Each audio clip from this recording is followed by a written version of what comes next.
მადლობა ძვირფასო ტელემაყურებლებო. ჩვენთან სტუდიაში სტუმრად იმყოფება დაბა აგარის საკრებულოს გამგეობის თავმჯდომარე ბატონი მერაბ ობოლაძე. და რამდენიმე შეკითხვით მივმართავ მას. ბატონო მერაბ, დღეს ბევრი რამეა დამოკიდებული თითოეულ ჩვენთაგანზე, თუ როგორი იქნება ხვალინდელი საქართველო. აი გვაინტერესებს თქვენი აზრი, როგორც ადგილობრივი მმართველობის სტრუქტურის ერთ-ერთ წარმომადგენელს. დღეს ძალიან უჭირს საქართველოს. ძალზე რთულ პოლიტიკურ ეკონომიკურ სიტუაციაში გვხდება ცხოვრება. ეს ძალების დაპირისპირება, ეს კიშპობა, ეს კრიმინოლოგიური სიტუაცია საქართველოში ძალიან მოქმედებს როგორც ეკონომიკაზე, ასევე პოლიტიკურ სტაბილურობაზე. დღეს აუცილებელია ხალხმა თქვას თავის სიტყვა, რომ ბოლო მოეღოს ამ ყაჩაღობას, ძარცვას, ქურდობას. ყველა მონაკეთოს თავისი საქმე. პოლიტიკოსმა იპოლიტიკოსოს, მუშამ იმუშაოს, ექიმმა ამკურნალოს ხალხი და ასე შემდეგ. იცით რა შესაქმე? დღეს ასეთი პოლიტიკური და ეკონომიკური ვითარება გამოიწვია ალბათ იმან, რომ მოხდა რევოლუცია, თუ შეიძლება ითქვას. რამოდენჯერმე მოხდა სახელმწიფო გადატრიალება და დღეს მე მგონი სწორგზას ადგია საქართველო. ეკონომიკური გაჭირვება მოქმედებს ადამიანებს. ჯერ ყოფა მე რეგონიერება, როგორც იტყვია. კუპონის გაუფასიურება. წარმოდაცემულები, რომ არიან გაჩერებულები, ესეც მოქმედებს მოსახლეობაზე. და ამ ყველაფერს, რა თქმა უნდა, მოგვარება უნდა. კიდაც არ ვიყოთ გუშინდელი დღე, როდესაც გაურკვევება მოხდა პარლამენტში. მე მგონი ხალხი სწორ გზას დაადგება და მე მგონი მართებულია ის, რომ ყველა ხმა უნდა მოვიღოთ ამ ძარცვებისა და ყაჩაღობების წინააღმდეგ და აუცილებელია საგანგებო მდგომარეობის შემოღება. გზა უნდა მიეცეს ჩვენ ეროვნულ პოლიციას, რათა წესრიგი დაამყაროს. და საერთოდ რაც შეეხება დღევანდელ სიტუაციაში საქართველოს ეკონომიკურ ხარეს, მე მგონი აუცილებელია ხელშეკრულების დადება, როგორც ყოფილ საბჭოთა კავშირის რესპუბლიკებთან, ასევე საზღვარგარეთ, რომ რაღაცა პროდუქცია შემოვიდეს, მოხდეს რაღაც გაცვლები და ცოტა მოსახლეობამ ამოისუნთქოს. ჩემი აზრით ეს არის აუცილებელი, მაგრამ რომ მოხდეს ეკონომიკური ხელშეკრულების დადება, აუცილებელია სახელმწიფოში იყოს სტაბილურობა. და ალბათ დღევანდელი მთავრობა გააკეთებს ყველაფერს იმისათვის, რომ მართლაც სტაბილურობა იყოს, მართლაც ადამიანს არ ეშინოდეს გარეთ გამოსვლის. ჩემი აზრით ეს არის დღეს აუცილებელი. და მე მგონი ამ კურსით უნდა მოქმედოს ჩვენმა ხელისუფლებამ და ასევე ხალხი უნდა ამოუდგეს მხარში. მე მგონი ეს ასეა. უდაოა ბატონო მერაბის ამბავი, რომ დღეს საქართველოში რთული მდგომარეობა. როგორ პირობებში უხდებათ დაბა აგარის მოსახლეობას ცხოვრება? იცით რა არის? დღეს ძირითადი აქცენტი არის გამახვილებული იმაზე, რომ იყოს პროდუქტი. ხალხი მშიერია. ძალზედ ბევრია შემთხვევა, რომ მოსახლეობის ერთი ნაწილი ფინანსური პიროვნება მოდის და უბრალოდ ითხოვს შველას. მატერიალურ შველას. ჩვენ რა თქმა უნდა, რაც შეგვიძლია ვეხმარებით, მაგრამ რაც არ შეგვიძლია რა ვქნათ. დღეს ერთადერთი რთული პრობლემა ის არის დაბა, როგორ არა მარტო დაბაში, ასევე მთელ რესპუბლიკაში ეს არის პურით მომარაგება. უკვე აღარ ვლაპარაკობთ არც ხორცზე, აღარც თქვათ კარაგზე, მიუხედავად იმისა, რომ როდესაც ექიმებს ველაპარაკე, ჩვენ აგარის სამართლობის ექიმებს, აი ესეთი ღელვარებით იძახიან, რომ ძალიან ხშირია ბავშვების დაბადება, აი ესეთი პათოლოგიები. კი, ზოგი რახეტიანი იბადება, ზოგი სხვადასხვა დაავადებები გამოიწვია რამ? გამოიწვია იმან, რომ არაკალორიულ საჭმელებია და ეს რა თქმა უნდა მოქმედებს ადამიანზე და მის ჯანმრთელობაზე. და ეს ზუსტად ეს პრობლემა აგარაში ძალიან მწვავე დგათ ეს პურის პრობლემა.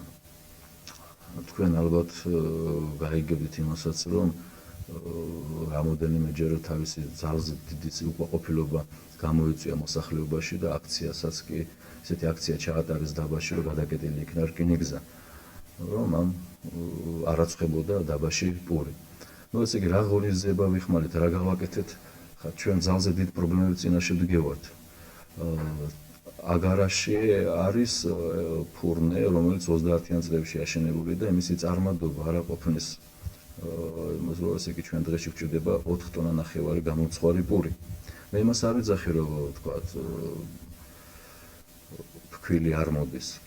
კი არის რა თქმა უნდა წვეტილობა ზოგჯერ კვირა, ზოგჯერ 2 კვირა იყო შემთხვევა ერთვეც არ ყოფილა, მაგრამ თუ რაღაცა არ მოხვდა ეს ან რეკონსტრუქცია, ან გაზზე გადაყვანა, ან რაღაცა ღონისძიება ჩავატარეთ, ხალხს ჩვენ პურით ვერ ვზრუნავთ. მე კიდევ ერთხელ მოგახსენებთ, რომ წარმადობა ძალიან დაბალი ჩვენ ფურნეს. დღე-ღამის განმავლობაში შეუძლია 2 ტონა ნახევარი პური გამოაწვოს. კი, ხალხის ესეც მაქსიმალური დატვირთვით ახლა თუ გავითვალისწინებთ იმას, რომ ხან წყალი არ არის, ხან შუქი არ არის და ასევე თვითონ ამ პურკომბინატის მუშაკებსაც გარკვეული სიზნელეები აქვთ. ეს იმის თაობაზე, რომ არ არის დროშს რო ეძახიან საფუარი არა? საფუარი კი, არ არის ზოგჯერ მარილი და ასე შემდეგ. 1000 პრობლემებია იცით. და მე არ მოვერიდები მაგალითად იმის თქმას, რომ დღევანდელ სიტუაციაში, როდესაც არ არის საწვავი, უხდებოდ ნაღდი ანგარიშსწორებით შეიძინო თქვა საწვავი ამ ფულით გადაუხადონ მძღოლს, ვისაც მოაქვს თქვა ფქვილი და რა თქმა უნდა ეს იწევს იმას, რომ ოფიციალურად, აი შეიძლება იყოს ოფიციალურად იყიდება ფქვილი. გამიგეთ რომ ეს თანხა იქნას მიცემული შოფერს. იმიტომ ისიც მართალია თავის მხრივ, იმიტომ იმას უნდა საწვავის ყიდვა, თქვენ კარგად მოგეხსენებათ, რომ საწვავი რესპუბლიკაში არის ერთ-ერთი დიდი პრობლემა, იყიდება რუსულ მანეთზე და ეს ჩვენი კუპონის გაუფასურება ხან ამდენი რიგს, ხან იმდენი რიგს, ერთ თქვით ამას ვერ დაარეგულირებ. აქედან გამომდინარე, ჩვენ ახლა რა გვინდა გავაკეთოთ. მე თან მაგ წამოღებული მე მინდა რომ თქვენ გიჩვენოთ, რომ 2 წლის უკან ჩვენ შემოვიღეთ ასე იგი ტალონი თუ შეიძლება ასე ითქვას, თუ ახლოს გვაჩვენოს თქვენი ოპერატორი, კარგი იქნებოდა. აი ესეთი ტალონი შემოვიღეთ, მაგრამ ამ ტალონმა არ გაამართლა. ფაქტიურად 2-3 დღე თუ იყო ეს ტალონები და კი, რატომ არ გაამართლა, ამასაც მოგახსენებთ. იმიტომ არ გაამართლა, რომ ისევ ის პრობლემაა, რომ წარმადობა ნაკლებია, მოქალაქე მოდიოდა და პირდაპირ გვისვარდა. აი მაგალითად, ჩემი 7 რიცხვის ნორმა პური საწავით. ამგეთ ჩვენ კი ვიყავით იმ პრობლემის წინაშე, რომ ფიზიკურად არ აქვს. კი ერთხელ კიდევაც შინჯეთ, რომ 2-3 დღე 2 დღე უпроსტորად არ გავყიდეთ, გაყიდვაში არ გამოვიტანეთ პური, მარაგი მოვაგროვეთ და მე ჩვეულებრივად დავიწყეთ მისი გაცემა, მაგრამ აი ეს მეორე-მესამე დღეს იგივე პრობლემას მივაწყდა. მე შემდგომში ჩვენ გავაკეთეთ ასეთი რამე, სიებით პურის გაცემა. სანამ იყო საშუალება და სანამ იყო საწვავი, ჩვენ მაღაზიებში გაგქონდა. სოფელ ქვანათკუცაში არის 3 მაღაზია, დაბაშიც არის 3 მაღაზია. მაგრამ იმის შემდეგ, როდესაც უკვე დაიწყო ამ საწვავის დეფიციტი, უკვე ვეღარ გადიოდა მაღაზიებში პური და ისევ ფურნესთან რიგი, ფურნესთან მთელი ყვირილი, წივილი და თქვენ კარგად იცით, რომ მშიერი ადამიანი აღარ უყურებენ, აღარც მოხუცებულს, აღარც ბავშვს, აღარც ქალს და ისევ პრობლემის წინაშე დავდექით. ბევრი ფიქრის შემდეგ ერთ რამეზე გავამახვილეთ ყურადღება და მე მინდა პირადად ჩემი დაბის და სოფელ ქვანათკუცის მოსახლეობას მიმართო, რომ ამ რამოდენიმე დღის შემდეგ უნდა შემოვიღოთ ასეთი რამ. ყველა ოჯახს ექნება რვეული. მე ნიმუში მაქვს წამოღებული, მე მინდა რომ თქვენ უჩვენოთ მოსახლეობას. აი ასეთი რვეული ექნება ყველა ოჯახის წევრს, ეწერება გვარი, სახელი. აქეთ ეწერება იგივე გვარი, სახელი, ქუჩა, ექნება დარტყმული საკრებულოს ბეჭედი, აქ იქნება სულთა რაოდენობა თუ რამდენი არის ოჯახის წევრი და მეორე ფურცლიდან იქნება ასეთი დახაზული გრაფები. პირველი იქნება რიცხვი, რაოდენობა და აღნიშვნა. ეხლა ეს ჩვენ რას მოგვიტანს? მე ვთხოვ ოპერატორსაც ცოტა ხანი იყოს ეკრანზე ეს ჩვენი ასეთი ნიმუში თუ შეიძლება ითქვას. მთავარი ის არის ახლა მოსახლეობამ უნდა იცოდეს, რომ ეს მაინც არ გადაწყვიტავს იმ პრობლემას, რომ ყველა შეხვდეს გამომცხვარი პური. თუ მაგალითად ცომის სახით გავყიდეთ, ეს რაღაცას იმოქმედებს, იმიტომ ცომის საშუალება არის, რომ მოიზილოს და თქვათ, როგორც დავადგენთ, ისე გაიყიდოს. აი მაგალითად არის რიცხვი, მე პირობითად დავწერ თქვათ 15.09.93, აგერ ამ გრაფაში. შემდეგ არის რაოდენობა, ესე იგი იმ დღეს რა რაოდენობას დავადგენთ, თქვათ 400 გრამის სულზე, ხო, ჩავწერთ 400 გრამს და აღნიშნა. ეს რას გვაძლევს? პირველ რიგში, რომ მეორედ ადამიანი აღარ ჩადგება რიგში და სხვა სოფლებიდან ჩამოსული ვერაერებს პულს. აიღებს მარტო აგარა და ქონათკოცელი მოქალაქეები. კი, გასაგებია, შეიძლება ითქვას ის, რომ აი კიდევ ერთხელ თუ გნებავთ. აი ასეთი როლებს მოიტანთ საკრებულოში და საკრებულოს თანამშრომლები შეგვისებენ ამ როლებს და ჩვენს მიერ იქნება დარქმული აი ასეთი ბეჭედი, რომ არ მოხდეს გამეორება. და ასევე ჩვენ სიები გვაქვს, სადაც ამ სიებში იქნება აღნიშნა, რომ ამა და მოქალაქემ, ამა და ოჯახმა ეს რეული აიღო. მე კიდევ ერთხელ მინდა გავიმეორო, რომ ეს პრობლემას არ ახსნის, მაგრამ ესე იგი თუ შეიძლება ითქვას 30%-ით გაუმჯობესებს, 30-40%-ით გაუმჯობესებს მდგომარეობას, არსებულ მდგომარეობას. კი, ცდილობა მაინც არის. ჩვენ ესეც უნდა ვშინჯოთ. სიები ვშინჯეთ, შინჯეთ ასევე ტალონები და ეხლა ამ რეულების სისტემა. და მე არ მინდა რომ ასეთი ის მოხდეს კიდევ შემდგომში, მე კიდევ იმიტომ ის დაემთხვა დღეს რომ დღეს ჩემი ტელევიზიით გამოსვლა, რომ ამ რამოდენიმე დღეში ამას ჩვენ გავაკეთებთ და ხოლოდ მოსახლეობის საყურადღებოდ ვთხოვ, რომ არ იყოს ასეთი ის, რომ აი მაგალითად მე არ შევხვდა პური და სად არის ჩემი ნორმა. ამის გარანტიას მე ვერ მივცემ, მაგრამ იმის გარანტიას მივცემ, რომ როდესაც ჩვენ ვეთქვით, რომ გამყიდველს რომ უნდა იყოს 7 საათამდე, ყველას ეცოდინება, რომ 7 საათამდე მუშაობს.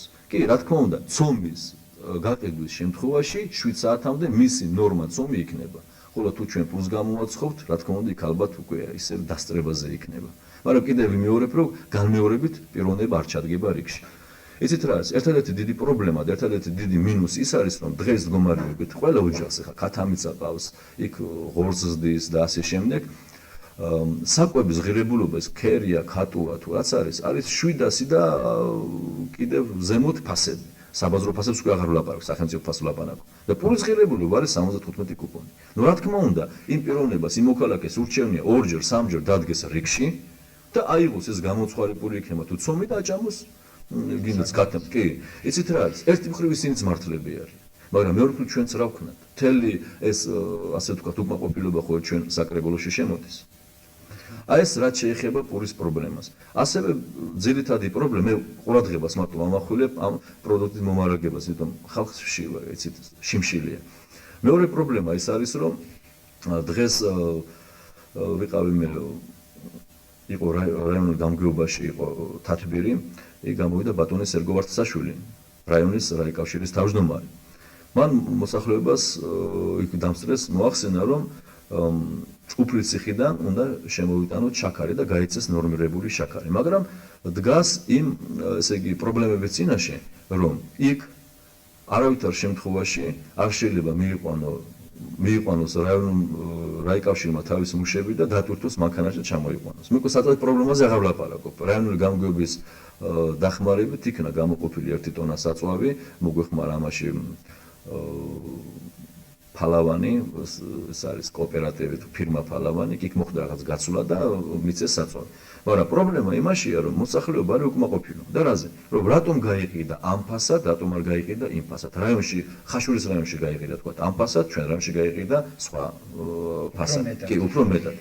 ეხლა საქმე რაშია? ბატონმა სერგომ ასეთი რამ შემოგთავაზა, რომ საკრებულოებმა თქვენ თვითონ ჩადით, რაც მისაცემია იქ ფული მიეცით და მოიტანეთ. სწორია ბატონო სერგო, იმიტომ რომ ბოლოს და ბოლოს ის ადამიანია და აღარ უნდა ამდელი ისინი რა ქვია. კი, საჩივრებიც რომ თქვენ რაიკავშირი ასე აკეთებთ, ისე აკეთებთ, მე მესმის ბატონო სერგოსი, ვიცი რა წვალება ქონდა ამ შაქრის გამოყოფაზე და ასე შემდეგ. მაგრამ ჩვენც რა ვქნათ? ჩვენ საიდან მივიდანოთ ეს ფული? საიდან მივიდანოთ? ამიტომ ეს გამოსავალი მე ამას ღიათ იმიტომ ლაპარაკობ, რომ დღეს სპეციალურად იქნა ეს თათბირზე ნათქვამი, რომ ხალხმა გაიგოს რა არის და როგორ არის. ამიტომ მეც გამოვიდი სიტყვით და მეც ვთხარი, რომ ბატონო სერგო, გამონახეთ რამე საშუალება. თქვენ ცენტრალიზებულად მოიტანეთ ეს შაქარი დავსხდეთ მე საკრებულოს გამგებლებთან ერთად დეპუტატებიც იქნებიან, ადგილობრივი მართლ დეპუტატებიც იქნებიან და ოფიციალურად გინდათ თქვენ დაეხმარებით მე მგონი ტელევიზიით თუ გინდა ერთად უკრანე გამოვიდეთ, გინდათ მარტო ბატონეს ერგო თქვას რომ დანახარჯი ამაზე იყო ამდენ და გაიყიდე ბეშაქარი ამდენ ფასად. და ეს თანხა იქნეს დაბრუნებული რაი კავშირში. სხვა ვარიანტს მე ვერ ახედავ. იმიტომ რომ საკრებულოს გამგებელმა რომ დაიწყოს, ესე იგი ის რომ მაღაზიებს უთხრას რომ აი თქვენ ამდენად უნდა გაყიდოთ და ეს თანხა შემოვიდეს საკრებულოში და ჩვენ ავკრიფეთ, ეს გამოიწვევს ძალიან უარყოფით ემოციებს. გამიგეთ და ძალიან უარყოფით ემოციებს გამოიწვევს და ჩვენ ვეღარც კი მიუთითებთ მე ვერც მაღაზიებს და ვერც იმას წესრიგისაკენ და ასე შემდეგ. ამიტომ მე სარგებლობ შემთხვევით და მე მინდა მოსახლეობას მიმართო მე პირველ რიგში დაბა აგარისა და ქვენატკბის მოსახლეობას რომ როდესაც განაწილდება შაქარი ის ფასი რაც დაესმე მე აუცილებლად დავესწრები იმ გამგეობის ხდომა ექნებათ რაი კავშირში თუ რა და გავიგებ ნამდვილად რა ფასი დაუჯდა შაქარს ოფიციალურად მე როგორც ვიცი 600 კუპონი და იქ რა დაემატება არ ვიცი ეხლა ერთი პრობლემა და მეორე პრობლემა ის არის რომ ბატონ სერგომ განაცხადა რომ ოფიციალურად პირდაპირ არც მალავენ 30000 კუპონი 1 ტონის დადებაზე ჩამოტან არა ესე იგი დატვირთვაზე კი 30000 ხა გასაგებია იცით რა არის კიდე რა პრობლემა გამოიწვია მაგალითად მე აგარაში ვცხოვრობ უფრო ახლოსა ვარ უფლისციხესთან გამიგე და შესაძლებელი აგარაში დაგვიჯდეს ეს 1 კილოგრამი თქვა შაქარის გაცემა თქვა 700 კუპონი პირობითად ვიძახი მაგრამ ბრეძამ რა ქნას იქ უფრო მეტი საწვავი უნდა იქ უფრო მეტი სოფლებია იქ დაუჯდება რა თქმა უნდა უფრო მეტი და რატო გვინდა ჩვენ რომ რაიონში გამოიწვიოს ღელვარება თქვა ბრეძელის ქარელის რაიონიდან არის და აგარელის კონატკოცელის და მოხისელის და სხვა ამიტომ უნდა იყოს ერთი ფასი ყველამ ერთად ზარალია თუ რა არის ერთად ვნახოთ ეს იმიტომ უფრო გარკვეულად შემცირებული იქნება თითოეულ ოჯახზე თლიანად რაც იქნება ხარჯი ჩვეულებრივად გავაკეთოთ როგორც იქნება, რაღაც იქნება, რომ ხალხის ყურამდე მივიტანოთ ეს ამბავი, რომ 100-ია, სხვა ვარიანტი ჯერჯერობით არ არსებობს. და რაც შეეხება სხვა პროდუქტებს, მე შევეკითხე რა კავშირის გამგეობის თავმჯდომარე ჯერჯერობით არაფერი არ არის ხედულობაში არაფერი არ არის ესეთი არც ბრინჯი იქნება თუ მაკარონი ჯერჯერობით არ აჩანს არაფერი თუ რამე იქნება კი ჩვენ ჩავატარეთ აღწერები გვაქვს ახალი სიები რომ ახალი სიების მიხედვით გავცემთ. კი, წინამდებობა არის, რომ ეს ახალი სიები ჯერ არ არის მისული სტატისტიკურ მონაცემებში არ არის ჩაწერილი, მაგრამ მე ჩვენ მივახცევთ იმას, რომ გაიცეს და არც ერთი მოქალაქე არ დარჩეს ნორმის გარეშე. აი ეს ძირითადად ეს პრობლემები რაც შეეხება აი ამ დღევანდელ კი ყოფიტობას თუ შეიძლება ასე ითქვას. მეორე და ყველაზე კიდევ ერთი მწვავე პრობლემა რა არის? ბევრი მოქალაქე ღელავს იმის თაობაზე, რომ დაბაში, სოფელ ქვენატკუძაში ძალიან თუ შეიძლება ასე ითქვას, გაბინძურებულია ტერიტორია. მეცით რა არის? ერთადერთი მარტო შაქრის კომბინატის კომუნალური განყოფილების მიერ დადის ტრაქტორი და კვირაში 2-ჯერ, 3-ჯერ, ესე იგი საწვავზეა დამოკიდებული, როგორ ექნებათ საწვავი. ეს ყველაფერს თავის ხარჯებს შაქრის კომბინატი იღებს მარტო დაბის ცენტრში. და იქიდან იყრება ნაგავი, მაგრამ რა ქნას იმ თქვათ ჩვენ პირობითად აგარელები ვეძახით რკინიგზის გადაღმა მოსახლეობა ეგეთკენ ცხოვრობს იქ კერძო სექტორის სახლები, ასევე სოფელ ქვენატკუცაში. რა თქმა უნდა, ნაგვიანდება მტკვრის სანაპიროები, ასევე მდინარე ფრონის სანაპიროები და ასე შემდეგ. მე იცით რა შესაძლოა, ბევრი იძახის იმას, რომ თქვათ საკრებულო არ მუშაობს, არაფერს არ აკეთებს, მაგრამ მე მინდა ვისარგებლო კიდევ ერთ შემთხვევაში და ვთქვა, რომ არ არის საწვავი. აიცით რა არის? უბრალოდ რომ 1 ტონა საწვავი ბატონ ტარიელი იყო ჩამოსული აგარაში და ჩვენ გვინდოდა რომ ამ კოოპერატივ ფალამდიდან 1 ტონა საწვავი მაინც გვესხარ, რათა პური გამოცხობილიყო.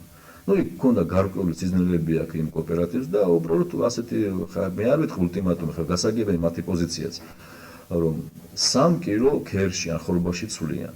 კი, ქვენატკოცის მეურნეობა დათანხმდა იმაზე, რომ 3 ტონა ქერი მიცეს ამ მას კოოპერატივს და 1 ტონა საწვავი შემოვიდეს, რომ პური გამოცოს, რომ ბოლოს და ბოლოს ყველას არ აქვს საშუალება პური ცომი ზიდოს და სახში აწყოს. მაგრამ ეს მიზერულია, იცით 1 ტონას არაფერს არ უშვილებს 1-2 კვირა თუ იმუშავებს ფურნე ამ საწვავით. და აქენა გამომდინარე თქვენ ხვდებით როგორ პრობლემები წინაშე ვართ რომ არ არის დიზელის საწვავი, ბენზინზე ხო საერთოდ ლაპარაკი ზედმეტია.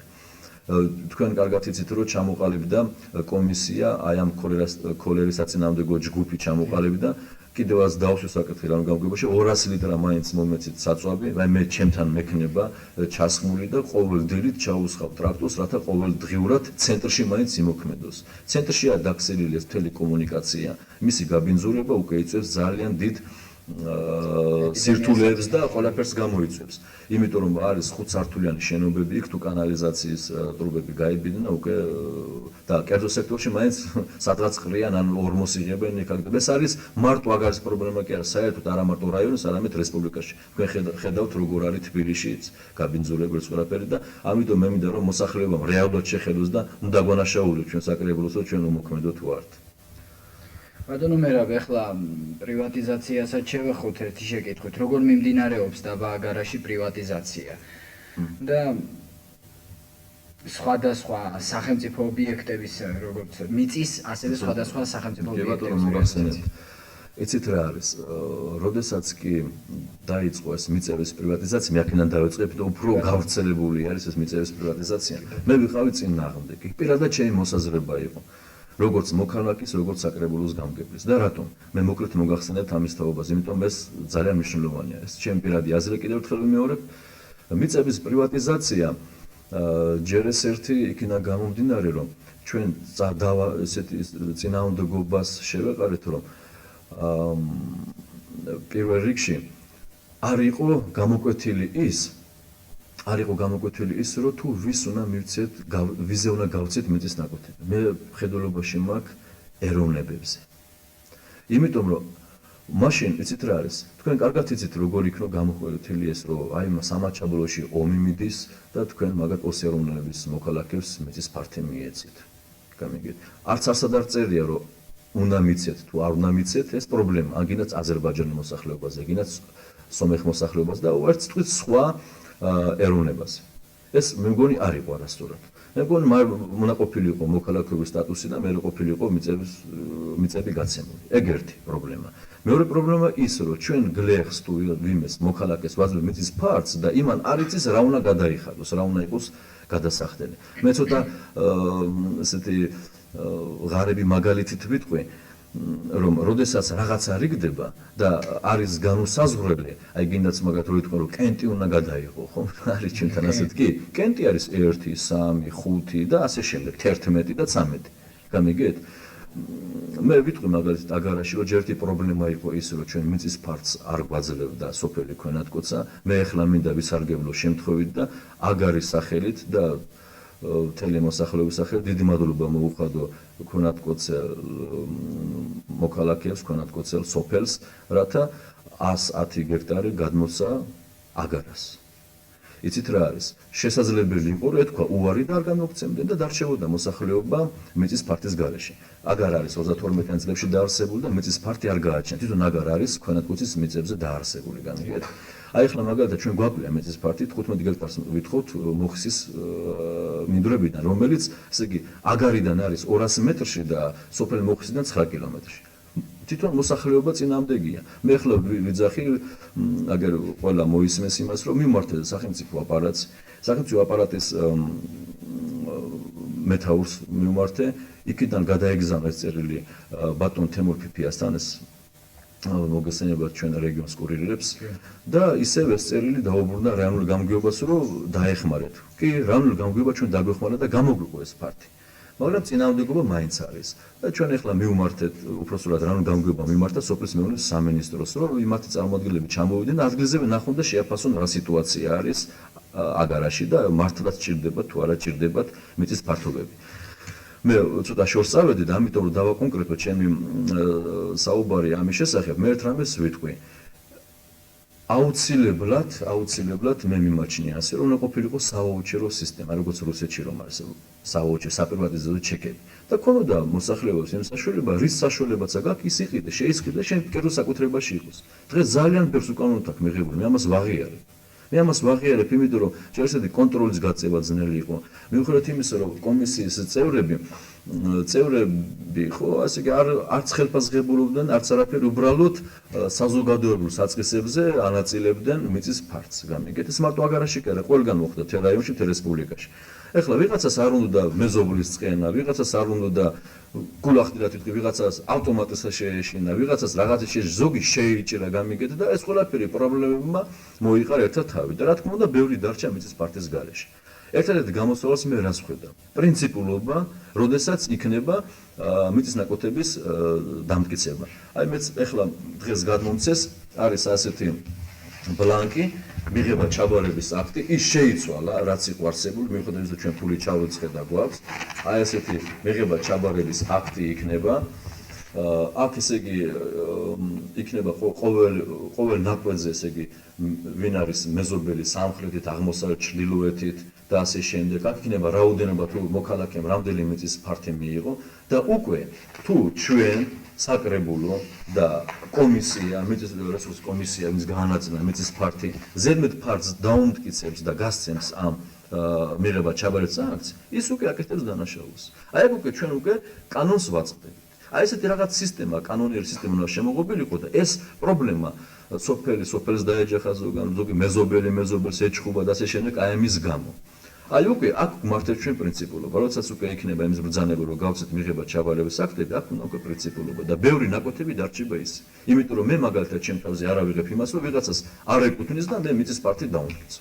ესე იგი მე უკვე ვაკეთებ დანაშაულს. რაც შეეხება წარმოება დაწესებულების შესყიდვას და ასე შემდეგ, თქვენ იცით რომ რაიონში შექმნილია საპრივატიზაციო კომისია, სხვადასხვა მეც ვარ ამ კომისიის წევრი. ჩვენ აგარაში გავაკეთეთ შემოვლად, შეიძლება ასე ითქვას, პირველ რიგში იყიდება არ ვიცით აუქციონის წესით იქნება თუ როგორ იქნება საყოფაცხოვრო მომსახურეობის სახლი და მის შემადგენლობაში რაც შეიძლება აბანო იქნება თუ საპარეგმახერო და ასე შემდეგ. კი, კეთდება შესაბამისი დოკუმენტაციები. ჯერ არაფერი არ არის შესყიდული აგარის ტერიტორიაზე, არც წარმოება, არც რამე ასე დაწესებულება, მაგრამ შესყიდვაში იქნება აგარის აბანო, საყოფაცხოვრო მომსახურეობის სახლი, ვულკანიზაცია და ასე შემდეგ. თქვენ იცით რომ გაუქმდა ინერტული მასალების ქარხანა აგარაში და ეს ინერტული მასალების ქარხანაც გაიყიდება უბრალოდ ტერიტორია აუქციონის სახით მე მგონი. ეს ყველაფერი მომავალში. და ყველაზე ასე ვთქვათ მასობრივი არის ბინების პრივატიზაცია. მე ამ საკითხს მოგახსენებთ, რომ ბინების პრივატიზაცია ასე თუ ისე კარგად მიმდინარეობს დაბაში, მე მგონი 50%-ზე მეტი უკვე პრივატიზირებულია ბინა. ძირითადად ჩვენთან არის შაქრის კომბინატის საუწყებო ბინები, საკონსერვო ქარხანის საუწყებო ბინები და იყო ინერტული მასალების ბინა, რომელიც პრივატიზაციას ჩვენ ვაკეთებთ, რათა ის წარმოება გაუქმდა.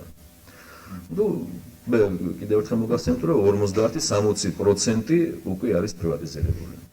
ნუ გარკვეული შეიძლება პრობლემებიც არის, მაგრამ ჩვენთან ნოტარიუსიც არის, დავალებული აქვს კომპეტენტურ პირს, ვისაც ესმის ეს ყველაფერი და მე მგონი არავითარი პრობლემებიც წინაშე ჩვენ არ ვიქნებით, ვისაც სურს ყველა გააკეთებს ამ ბინების პრივატიზაციას. ბატონო მერაბ, რას გვეტყვით დაბა აგარაში აღრიცხულ კრიმინალურ ფაქტებზე?